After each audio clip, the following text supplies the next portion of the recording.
Hello, gorgeous. At long last, it is time. I've spent quite a long time going back and looking at the Battle of the Foundations. and that was good because it refreshed my memory of all those experiences. And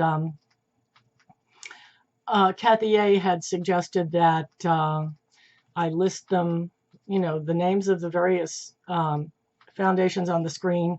I actually preferred to list them below. So I've gone back through and listed them below if you're interested in the actual full names of them. And also I had to do a count. And so anyway, here it is. Over the months that I did the Battle of the Foundation, I tried a total of 78. Some of those were samples. Of those, 45 were foundations, 13 were BB creams, 9 were CC creams, 10 were tinted moisturizers, and 1 was the weird Elle pearls thing that I still don't really think is intended to be a foundation. I'm not sure what it's for. Okay, so out of the 78, I rated 26 as excellent, 24 as okay or meh, and 28 as being horrible. Also, of the 78, 35 were cruelty-free, 42 were not cruelty-free, and 1 I am still uncertain about the cruelty-free status. So even though I rated 26 as excellent, I narrowed it down to the ones that I would really like to continue to use once I've used them up. By the way, I have given away a lot of them already, and still plan to give away, what is that on my arm? Looks like makeup. More of them. The cruelty-free ones. Pardon me, the not cruelty-free ones. The ones that are cruelty-free, I'll probably still continue to use. But when it comes down to the point in time to buy new ones, I've narrowed it down to 3. 2 of them are drugstore, and 1 of them is, I would say, medium priced. There are no high-end ones here. By high-end, I mean like Chanel or Yves Saint Laurent or one of those. My winner is what I would consider a medium priced. All right. So the 2 runners-up, which are drugstore, which I believe are really almost as good as the one that was in first place. Number 1 is Wet n Wild Intuitive Blend Shade Adjusting Foundation and Primer. And my color is 176 Light Pale.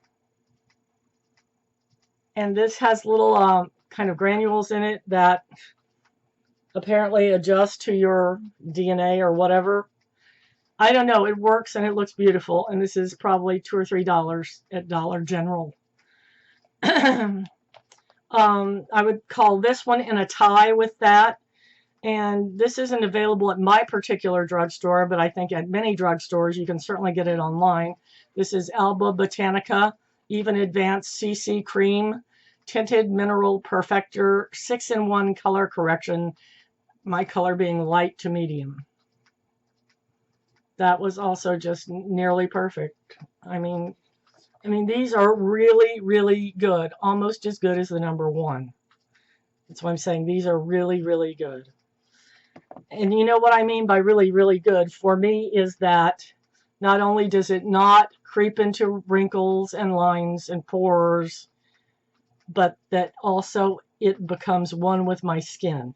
It doesn't sit there like a grease pool on the top of my skin. No, I want it to blend in and become one with my skin. All 3 of these did that. Most of these that were, the top 26 did that. Did I say 26?